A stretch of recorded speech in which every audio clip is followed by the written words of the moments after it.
നമസ്കാരം. ഈ മാസം വിരമിക്കാനിരിക്കുന്ന പ്രധാന അധ്യാപകനെതിരെ കള്ളപ്പരാതികൾ നൽകി 2 ലക്ഷം രൂപ തട്ടിയെടുക്കാൻ ശ്രമിച്ച കേസിൽ സ്കൂളിലെ PTA പ്രസിഡന്റ് ഉൾപ്പെടെ 4 പേർ അറസ്റ്റിലായി. വിജിലൻസാണ് ഇവരെ അറസ്റ്റ് ചെയ്തത്. PTA president Biju Thankappan, PTA അംഗം അല്ലേഷ്, മുൻ അംഗം പ്രസാദ് ആറ്റിങ്ങലിലെ ഇരുചക്രവാഹന ഷോറൂം മാനേജരായ രാകേഷ് റോഷൻ എന്നിവരെയാണ് വിജിലൻസ് സംഘം അറസ്റ്റ് ചെയ്തത്. പിറവം സെന്റ് ജോസഫ് ഹൈസ്കൂളിലെ PTA പ്രസിഡന്റാണ് ബിജു.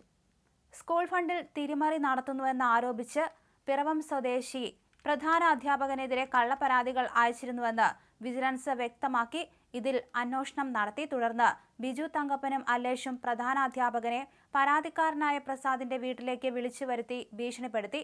വിദ്യാഭ്യാസ വകുപ്പിലെ ഉദ്യോഗസ്ഥൻ വിചാരിച്ചാൽ മാത്രമേ പരാതി തീർപ്പാക്കാൻ കഴിയൂ എന്നും ഇതിനായി ഉടൻ തന്നെ തിരുവനന്തപുരത്ത് വരണമെന്ന് ആവശ്യപ്പെടുകയും ചെയ്തു. പ്രധാന അധ്യാപകനിൽ നിന്ന് ഉദ്യോഗസ്ഥൻ 5000 രൂപ ഗൂഗിൾ പേ മുഖേന വാങ്ങിച്ചു. യാത്രാ ചെലവിനത്തിലും മറ്റും നിരവധി തുക വാങ്ങുകയും ചെയ്തു. തുടർന്ന് ഈ മാസം 3-ന് പ്രധാന അധ്യാപകനെ പ്രതികൾ പിറവത്തുള്ള തേക്കമുടിയിൽ വിളിച്ചു വരുത്തി ഇനിയും പണം നൽകണമെന്ന് ആവശ്യപ്പെടുകയായിരുന്നു. അത്രയും തുക കൈവശമില്ല എന്ന് പറഞ്ഞ പ്രധാന അധ്യാപകനോട് ഉടൻ തന്നെ ഇത് തിരുവനന്തപുരത്ത് വെച്ച് കൈമാറണമെന്ന് പറയുകയായിരുന്നു.